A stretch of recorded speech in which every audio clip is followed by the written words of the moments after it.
नमस्कार मित्रों, हमारे चैनल अद्भुत ज्ञान सुविचार में आपका स्वागत है। आज की कहानी है महात्मा बुद्ध और शिकारी। एक समय की बात है, महात्मा बुद्ध तपस्या में लीन थे।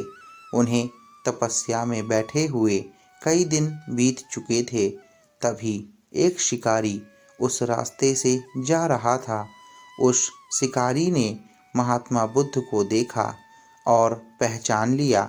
शिकारी ने बुद्ध की बहुत बड़ाई सुनी थी, किंतु वह महात्मा बुद्ध की बड़ाई से संतुष्ट नहीं था। उसने महात्मा बुद्ध की परीक्षा लेने के लिए सोचा।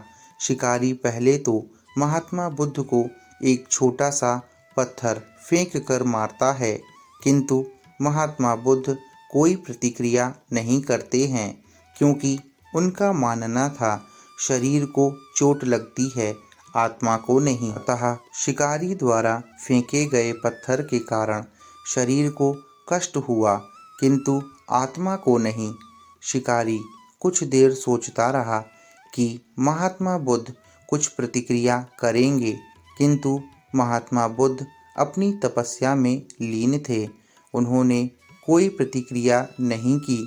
शिकारी ने पुनः पत्थर फेंका और वह पत्थर महात्मा बुद्ध की आंखों के ऊपर लगा और उस जगह से खून बहने लगा।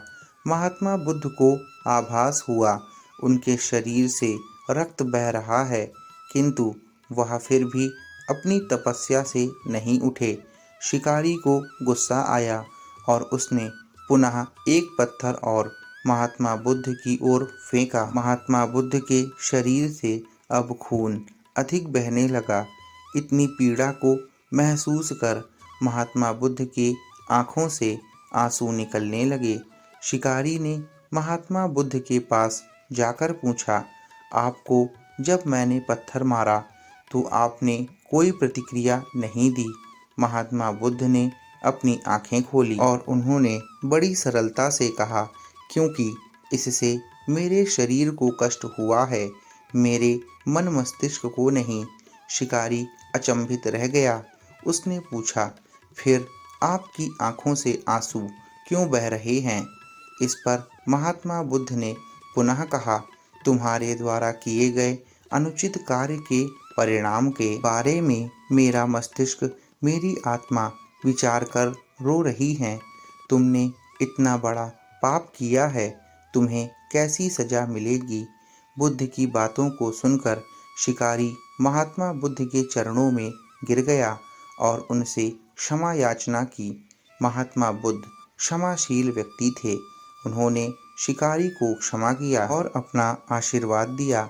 वह शिकारी बुद्ध का आशीर्वाद पाकर एक महान व्यक्ति और साधक के रूप में जीवन व्यतीत करने लगा। मित्रों, आशा करते हैं कि आपको ये कहानी पसंद आई होगी और आगे भी ऐसी ही पौराणिक कथाओं को सुनने के लिए हमारे चैनल अद्भुत ज्ञान सुविचार को सब्सक्राइब करना ना भूलें और नोटिफिकेशन पाने के लिए बेल आइकन को ज़रूर दबाएं।